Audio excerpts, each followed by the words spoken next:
Digital অর্থনীতির এই অবিশ্বাস্য যাত্রাপথে আপনাদের সবাইকে স্বাগত। ভাবুন তো একবার, ফ্লপি ডিস্ক থেকে শুরু করে মিলিয়ন ডলারের ফেডারাল কন্ট্রাক্ট পর্যন্ত কিভাবে এই ডিজিটাল পরিষেবাগুলো আমাদের পুরো বিশ্বকেই বদলে দিল। আজ আমরা ঠিক এটাই দেখব। ডিজিটাল অর্থনীতির স্কেলটা একবার কল্পনা করুন। একদিকে দেখুন, একজন ক্রিয়েটার হয়তো এটসিতে মাত্র $10 একটা ক্যানভা টেমপ্লেট বিক্রি করছেন। এটা প্যাসিভ ইনকামের একটা দারুণ উদাহরণ, মানে এমন আয় যার জন্য সারাক্ষণ কাজ করতে হয় না।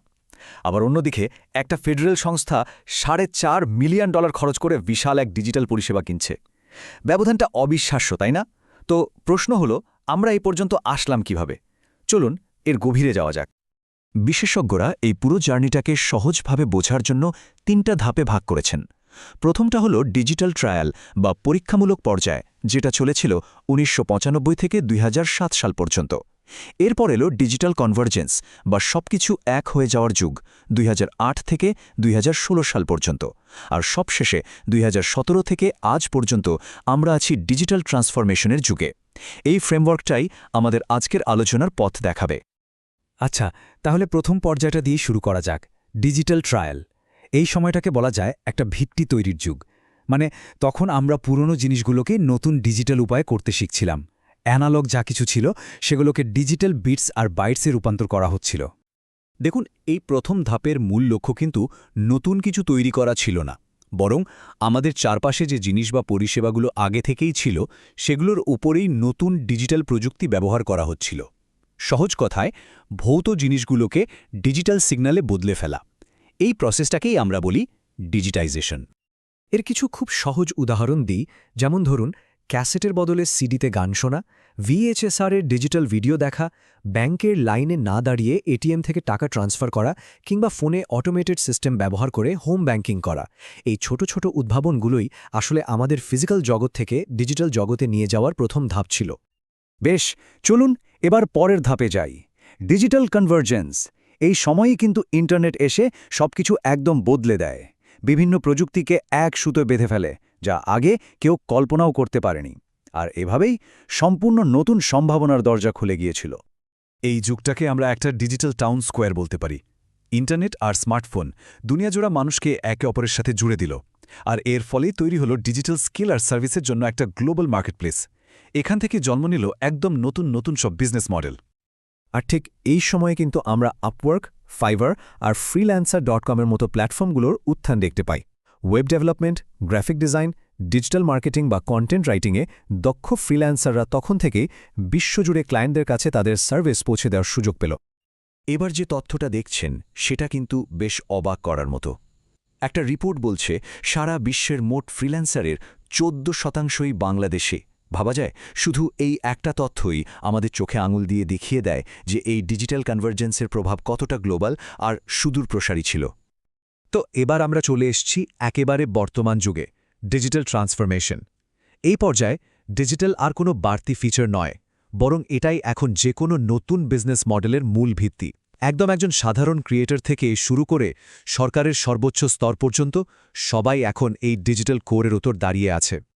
চলুন প্রথমে বিষয়টা একদম ছোট স্কেলে দেখি, যাকে বলা হয় ক্রিয়েটর ইকোনমি। এর মূল আইডিয়াটা হলো প্যাসিভ ইনকাম। মানে একটা ডিজিটাল প্রোডাক্ট একবারই তৈরি করা হয়, কিন্তু সেটা অটোমেটেড সিস্টেমে বারবার বিক্রি হতে থাকে। এই ব্যাপারটা কিন্তু স্বতন্ত্র উদ্যোক্তাদের জন্য এক বিশাল দরজা খুলে দিয়েছে।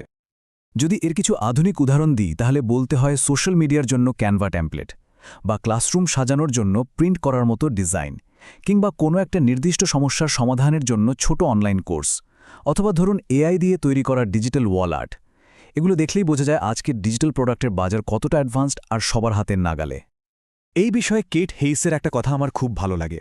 তিনি বলছেন, আপনাকে একদম পুরোপুরি এক্সপার্ট হতে হবে না, যার কাছে কোর্সটা বিক্রি করছেন তার থেকে শুধু 10% বেশি জানলেই চলবে। মানে এখান থেকেই পরিষ্কার বোঝা যায় ডিজিটাল ইকোনমিতে একজন ক্রিয়েটর হিসেবে কাজ শুরু করাটা এখন কতটা সহজ।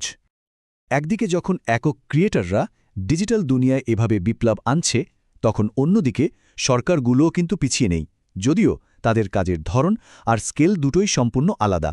চলুন এবার এই ছোট জগৎ থেকে বেরিয়ে সেই বিশাল পরিসরে যাওয়া যাক, যেখানে মার্কিন সরকার জটিল সব ডিজিটাল পরিষেবা সংগ্রহ করছে। অবাক করার মতো ব্যাপার হলো, বড় বড় সরকারি প্রতিষ্ঠানও এখন অনেক মডার্ন আর দ্রুত কাজ করার পদ্ধতি গ্রহণ করছে। যেমন ধরুন আমেরিকার 8A ডিজিটাল সার্ভিস ইনিশিয়েটিভ। এটা সরকারি সংস্থাগুলোকে লেটেস্ট প্রযুক্তি পরীক্ষা করতে, কম সময়ে কাজ শুরু করতে আর পুরো প্রক্রিয়ায় আরও বৈচিত্র্য আনতে সাহায্য করে। আর এর স্কেলটা কেমন সেটা বুঝতে এই একটা সংখ্যাই যথেষ্ট। এই প্রোগ্রামের আওতায় $4.5 মিলিয়ন পর্যন্ত কন্ট্রাক্ট সরাসরি কোনো সংস্থাকে দেওয়া যায়। এর একটাই উদ্দেশ্য, ডিজিটাল সমাধানগুলো যেন সাধারণ মানুষের কাছে খুব দ্রুত পৌঁছে যায়। তো এত কিছুর পর মূল প্রশ্নটা হলো, এই পুরো রূপান্তরের পেছনে আসল চালিকা শক্তিটা কি?